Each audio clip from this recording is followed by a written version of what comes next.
This podcast is brought to you by Most Valuable Podcasts, leading the league in podcasting entertainment. Welcome, ladies and gentlemen, boys and girls, children of all ages. This is the Fast Break Podcast. I'm your host with Ricky Widmer. What's up, guys? And Dave Oster. Hey, everybody. And today we're going to be talking about what to expect from the Washington Wizards, one of the best offensive teams in the league and one of the worst defensive teams in the league. Then we'll be welcoming on patron John to talk about the Spurs, the struggling Spurs. We'll talk about where their future lies, what's the plan for them. We'll talk about should they be rebuilding, should they be not after 8 straight losses. Then we'll do Wet Boys. We got some interesting players in that segment, a couple first timers, a couple a familiar face in there, and a familiar face, but a guy that might not be showing up for a certain reason. So definitely check that out. And then we'll be ending it with some NBA broadcasting news, and not only broadcasting news, but some massive changes that could be happening to the NBA. So we'll talk about that. Check it out. Stay tuned through the whole podcast. And if you're watching on YouTube, make sure you watch all those segments. But if you are new here, you don't know about our YouTube channel, you don't know about podcasts, you're listening on Blog Talk Radio, you just saw this and was like, oh, this looks pretty interesting. Check out patreon.com/mostofpodcast so you can learn more about us. You can help support us there as well. We'd greatly appreciate it if you check that out. Also, if you're listening on iTunes, Blog Talk Radio, any of that, any place where you can rate and review a podcast, please do that because it means a ton to us. But let's jump into the Wizards topic. Like I said at the top, they are currently the second best team when it comes to offensive rating in the league, and they are the 30th team in the league when it comes to defensive rating. I think they are just behind the Warriors. Yeah, they're just behind the Warriors. It says 30 on. It's weird because it says 30 on their basketball reference page and league rank, but then when you actually go to the team ratings, they are second, so they'd be 29th, just in front of the Warriors. But they're both at 116. Warriors at 116.6. Wizards at 116.2, so we can pretty much frame it as one of the best teams in the league at offense when it comes to offensive rating. They put the ball in the bucket real well. And one of the worst defensive teams. And maybe it's just leading one to the other. You got a bad defense, so you're getting more possessions. So let's talk about it, Dave. Where have you seen this team so far through the games that they've played? It seems they've played 13 games, which is one of the lowest in the NBA so far. They've played 13 games, so it's tough to kind of get a huge grasp on them. But what have you taken from the Wizards so far through those 13 games? Bradley Beal is doing one hell of a carry job. Like this is all-time kind of fun shit right now. They're an interesting team because they have a bunch of odd pieces that I did not know that they would work as well together as they are. Like they added in Rui Hachimura is their young talented rookie, high pick this year, and he's hit the ground running, and that's wonderful for them. But what we're getting in bunches is just scoring from the outside. Davis Bertans is huge for them. He came over from the Spurs, and that guy is just fire. Just anything. He just shoots. He comes off the bench as a microwave. He lights it up. He spaces out the floor. One of the best three-point shooters this year so far. He's taking 7 attempts, is at 43%. Yeah, he's been excellent for them. He keeps that offense up and running. You get the career revitalization from Isaiah Thomas that Sean and I had mocked each other because, like, are we going to say it? Are we going to say Isaiah Thomas is going to come back this year? Is this his comeback year? As Ricky keeps yawning at me. Sorry. It's fine. I was yawning to start the show. He's been fantastic. Thomas Bryant gotten that money, gonna keep playing well. Shit, even Mo Wagner, like, last couple of games, trending upwards. It's almost like this team's fun to watch. Last year, where they were like, no offense, they were not fun to watch. They were a miserable team after John Wall went down. Yes, Bradley Beal had an amazing stat year, and yes, he was doing things that nobody knew he was that good of a player. We were like, yeah, he's a top 5 shooting guard in the NBA. He's very, very good with the ball in his hands. He's excellent. So, no, this team's fun. They're offensively, the ball moves, the team scores really well. They have good spacing, and I like their young pieces. Troy Brown, I'm not coming around on yet.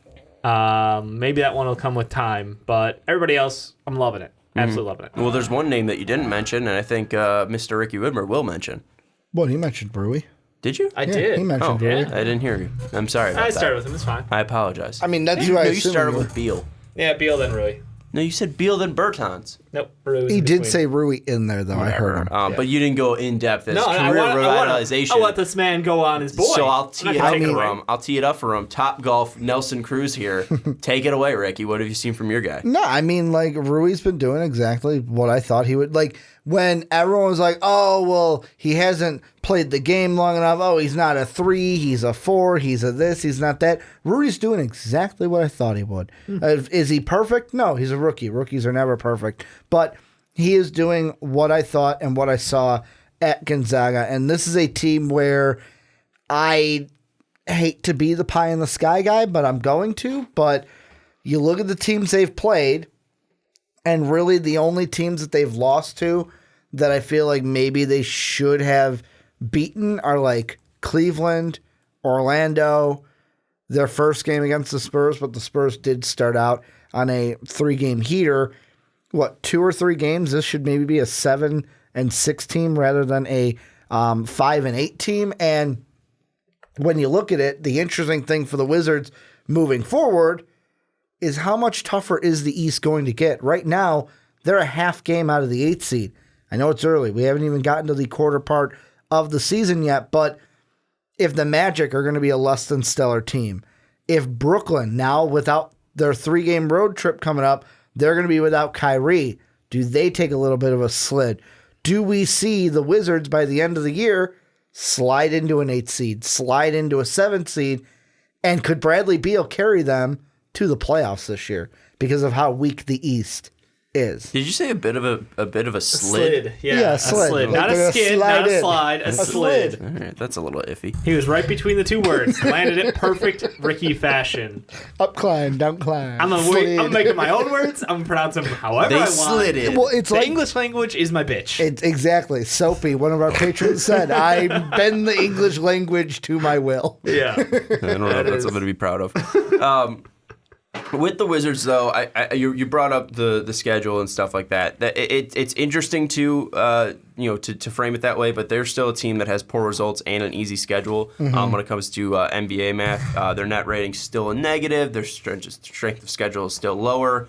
They have better performances so far than like the Bulls, but they also have an easier schedule. So the 5-8 thing's a little bit iffy because they are in a position that is close to like, hey, could this team possibly sneak in as an 8th seed if they're able to keep it up? But I just think that this defense is going to even crumble if at some point the shots aren't going to go in. And the shots can't go in every single night, but you can't you can not play defense every single night. And that's the thing that concerns me the most is I don't think eventually they're going to look like Zach LaVine and Lauri Markkanen without the defense from the Bulls. Well, because their shots haven't been going in either. I think they're that's the thing is they're worse than those players defensively. Like Isaiah Thomas, we know cannot play defense. Yeah, he's 5'9". We know Bertans isn't that great of a defender. Hachimura's okay. I mean, like he's had spurts, but like this is a team that I think is the defensive woes are going to shine even more, and this is going to be a team that is going to be competitive at times for sure because they can score and they can move the ball. But I think right now you can just look at them as a fun team to watch. That's what to expect them. Because if you're having fun watching this team and you're a Wizards fan, that's what should be exciting you. Because at some point you'll get John Wall back, possibly next year. I think is what they're going to do. That's something that should excite you. It should get you excited because you're going to have another guy who can move the ball, and maybe these guys can take further steps developing as defenders. And I think also you can then go out into free agency possibly and get more defensive type players. But right now, if your idea is, hey, maybe we can just outscore people, go ahead. If you didn't have fun in that 159-158 regulation game against Houston, you don't know what basketball is. I'm sorry. Like, it's just... That's exactly what this season is. This is all about just like how ridiculous can we have, how ridiculous is our offense? The ball movement out there is great, and it's not super selfish play. Bradley Beal comes up clutch at times, and it's just awesome. I think you're right. The expectations are wins, losses don't matter this year. You go out there, you're just trying to get guys experience. You're rehabbing Isaiah Thomas to see if there's value there. Another team may want him by the time the trade rolls around, or you may want to extend him and have him as your 6th man next year with a healthy John Wall, hopefully. I think you look at the younger pieces on this team and you're like, let's get them some season. Let's make sure they get the playing time, they get the experience now because, again, if Bradley Beal's like a 28, 6-6 player out there. Oh, I think he can. That's the one guy I don't expect to dip offensively. Exactly. That's what I'm saying. Like, if you have him and you add 30. John Wall next year, this is a playoff team 100%, right? Like, there's no way that team misses the playoffs. Mm-hmm. So you're going to need these guys to be quality role players. You're going to need them to know what to do. And I think this year is all about teaching them the way you guys play basketball. And a lot of the young mistakes out there, a little bit of coaching can go a long way with the rotations, with their switches, with the way they rotate on defense, especially because some of the guys get lost out there. And again, 82 games this season, it's exactly what you want this year. The reason why I think they will likely trade Isaiah Thomas is not because what he's done hasn't been impressive. It has been. I've been very excited by his play. He's been very efficient. It's great to see, and I think that he can be a very interesting trade piece, especially for how less he's making. I mean, he's not making a ton of money this year, which is going to make him even more attractive for trades. I think the one reason to help him is that. The one reason that might take away from that, though, is they don't have young guards that he's really blocking.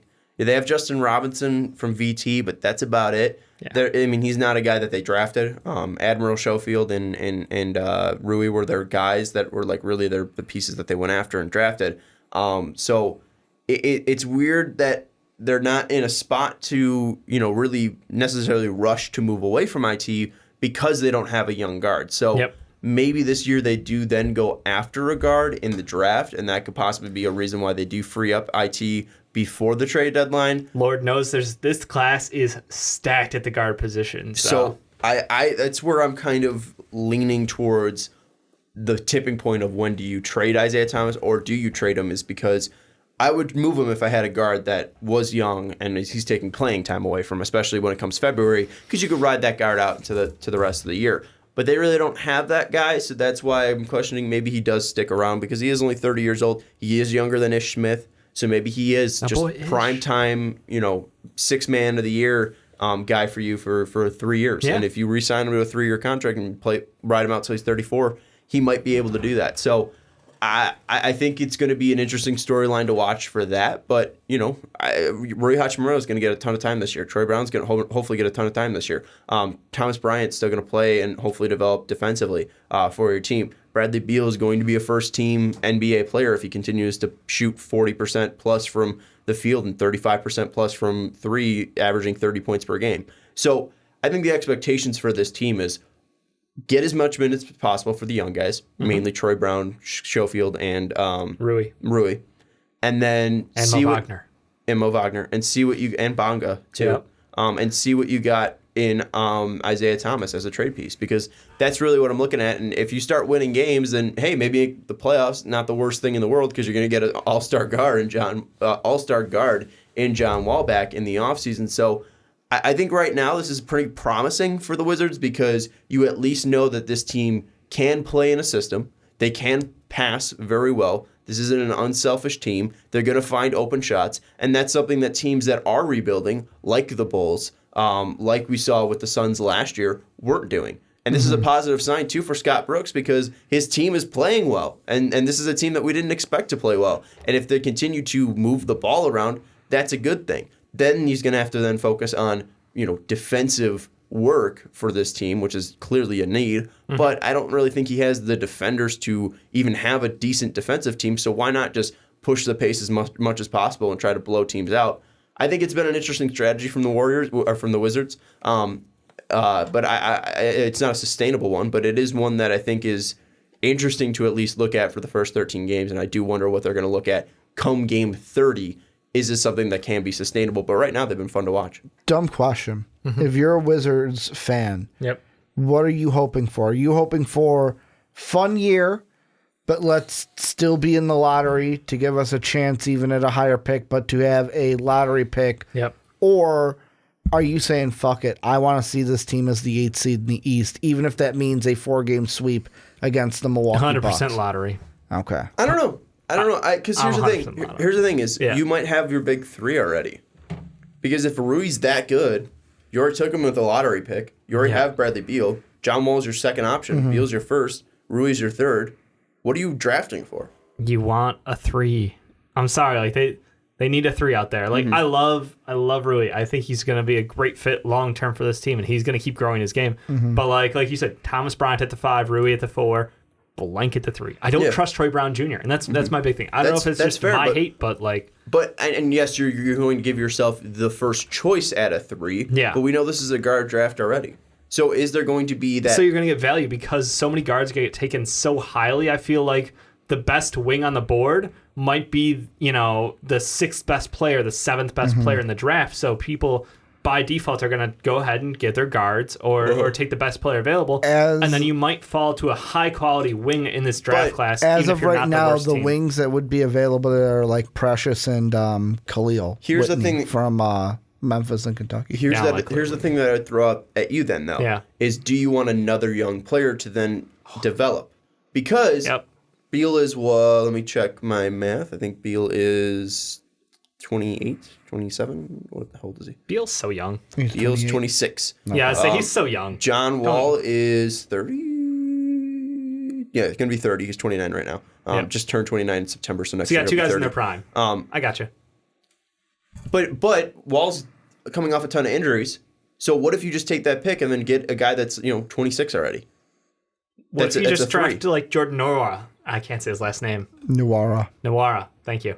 From Louisville, who is slaying it right now. He's projected at 22. Yeah, he's going to keep climbing. He's playing way too well. So you get an older player, kind of like Rui. Okay, but let's look at the last guy that went in the lottery from Louisville. Where'd he go?